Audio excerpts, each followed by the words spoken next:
quero agora calcular força sobre o dipolo num campo não uniforme. Então, força sobre dipolos elétricos. Então, aqui a ideia é que você tem um campo, por exemplo, assim.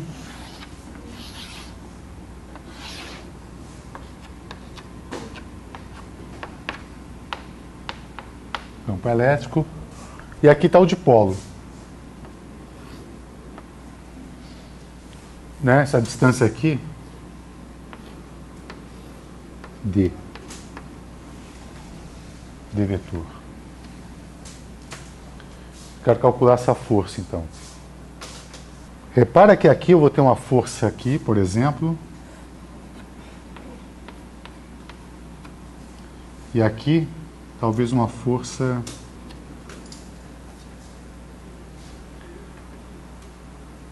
Não é? F, a força total no dipolo, né? É igual a Q E1, que é essa força aqui, menos Q E2. Vamos pensar em componentes. Eu vou escrever então que a componente x da força é Q que multiplica um delta E, delta EX. O que é o delta EX? É 1x menos E2x. Idem para FY, que é um Q vezes um delta EY, e FZ, que é igual a Q vezes um delta EZ. Entendeu? São as componentes dessa diferença aqui. É um x menos E2x, é um y menos E2y, é um z menos E2z. Isso aqui é um escalar.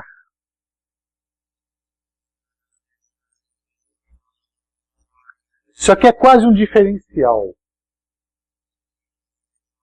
Tá? Delta. Por que quase um diferencial? Porque esse d aqui é quase zero. Eu vou tomar o limite dele muito pequeno para tornar aquilo diferencial. Se eu fizer isso, esse diferencial depende da direção do campo. Quem é a direção x? Eu aqui adoto a direção x, concorda? Eu adoto. Ah, vai ser horizontal, não vai ser inclinado. Então, esse tipo de diferença aqui, ele é o que se chama de uma diferença, de uma derivada direcional. É uma diferença que depende de uma direção.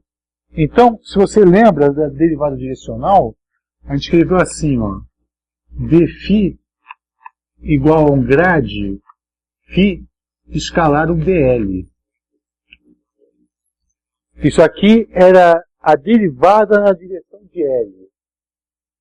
Se você está num ponto de um morro, eu pergunto assim, qual a inclinação a partir desse ponto do morro? Aí você pergunta, mas em que direção? Eu posso ter inclinação zero, não posso? Posso ter inclinação zero.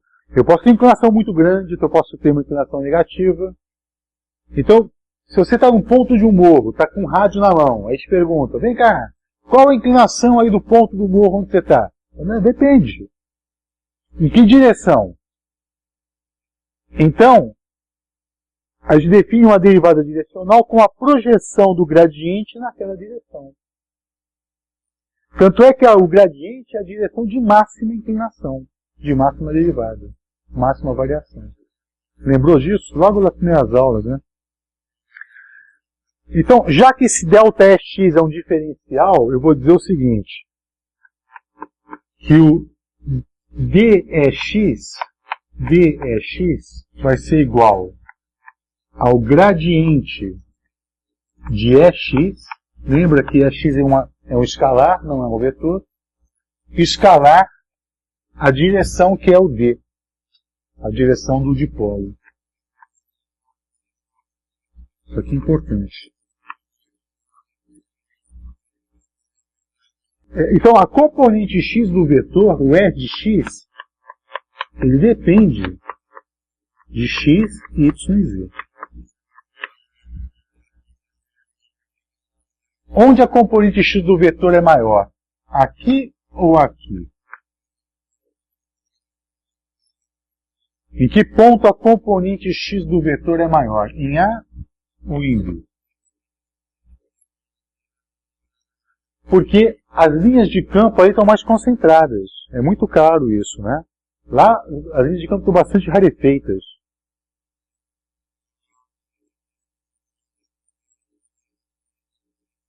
Eu podia pegar outro ponto qualquer. Em B ou em C? C. Entendeu? Então, a componente x de um vetor depende do ponto também. É o que está escrito aqui. Então, está aqui. Eu vou agora escrever a expressão da força. Vou vir para cá. Então, a componente fx da força, eu vou escrever como sendo Q vezes aquele campo, né? Vx.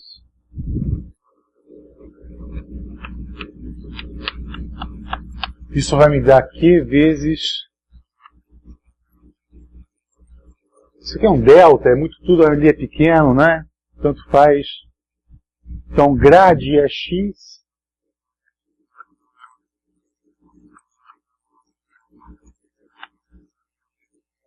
Escalar b.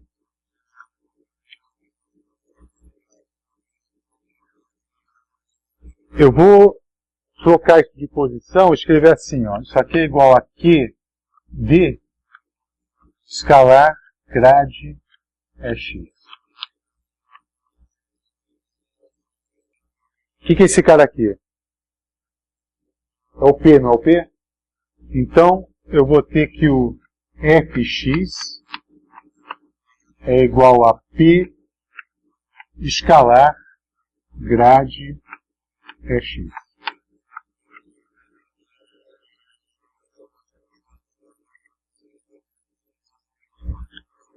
Isso aqui é um produto escalar, não é? Produto escalar. Vamos abrir o produto escalar. Me ajuda aí. Isso aqui não é... Vê se você concorda comigo. P componente x derivada com respeito a x de EX. Mais P componente y derivada com respeito a y é x. Mais P componente z derivada com respeito a z de EX. Concorda? Continua olhando para o quadro aqui. Continua olhando para o quadro. Vou fatorar o EX. Então isso aqui vai ser igual a px del del x mais py del del y mais pz del del z. Atuando em EX. Você reconhece esse produto escalar aqui, entre parênteses? Hã? É um produto escalar. Com operador gradiente. Pode parecer estranho, mas, o produto escalar de um vetor com um operador, tudo bem, isso é uma representação. Correto? Isso aqui tem toda a pinta de ser o produto escalar, né?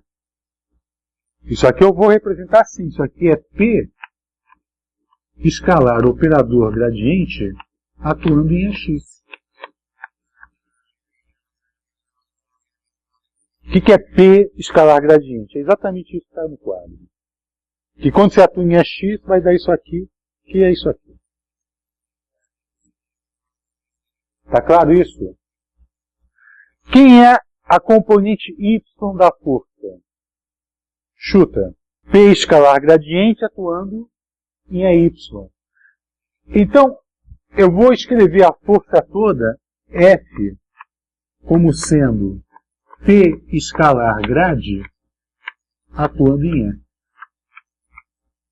Essa é a expressão. Pouco usual, mas é essa expressão. A força sobre o dipolo, a expressão geral é aquela ali. Repara que se o E for uniforme, aquilo dá zero. Porque as derivadas que atuam em E vão dar zero. Se o E for constante, todas as derivadas que atuarem nele vão dar zero. Então, de fato, a força sobre o dipolo num campo uniforme é zero.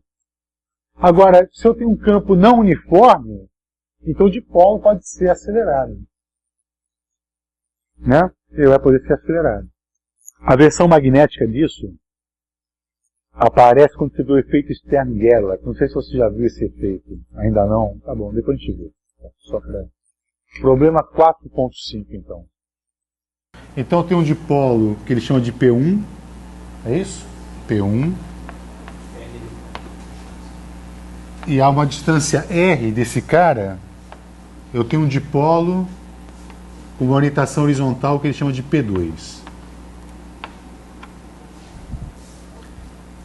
Então, para a gente calcular o torque que P1 exerce em P2, eu tenho que saber como é que é o campo que esse cara aqui gera naquele dipolo. Porque lembra da expressão do torque? O torque é igual a P vetor E. Esse é o torque. Se você lembra, o campo gerado por esse dipolo aqui, ele tem umas linhas dessa forma aqui. Então, dá para inferir que o campo aqui tem essa direção. Mas nós já obtivemos o campo gerado por um dipolo, duas aulas atrás. Se você lembra, o potencial de um dipolo é dado por a expressão 1 sobre 4π ε0, potencial.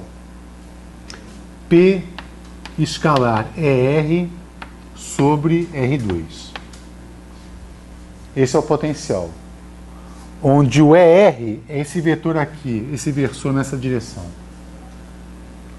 Se você tirar o gradiente desse cara com o sinal trocado, você tem o campo. Alguém lembra da expressão do campo?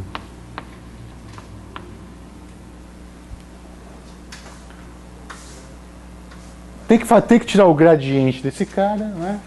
Ele vai cair com 1 sobre R3. Tem lá um termo em seno e outro termo em cosseno. Então tem um termo assim, 2 cosseno θ é R mais seno θ é φ. E aqui eu tenho o módulo de P sobre 4π ε0 R ao cubo. Esse é o campo gerado por um dipolo. Muito bom. Então, para eu calcular o torque nesse dipolo P2, eu tenho que saber quanto é que vale o campo nesse ponto.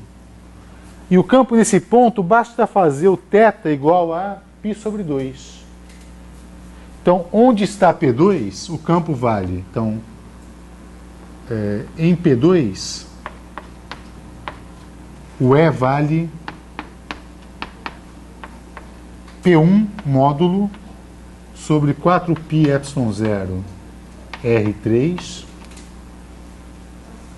θ igual a 90, então eu vou ter na direção Φ.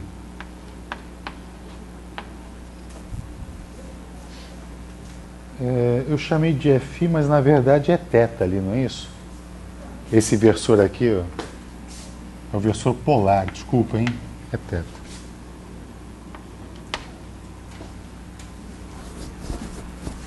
Agora eu vou fazer o produto vetorial deste P com esse campo aqui.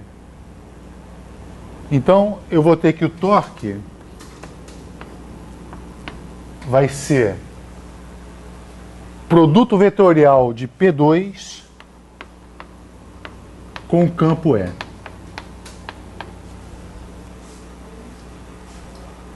Como é que eu represento o P2? Ele está apontando na direção radial, não está? É R. Vou escrever assim, olha. Ele é P2 na direção radial. E eu vou fazer o produto vetorial com aquele cara ali, que é o P1 sobre 4π ε0 R3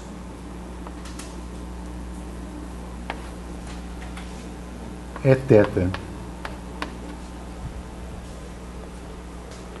Quanto vale o produto vetorial de ER com Eθ? É φ ou menos Φ?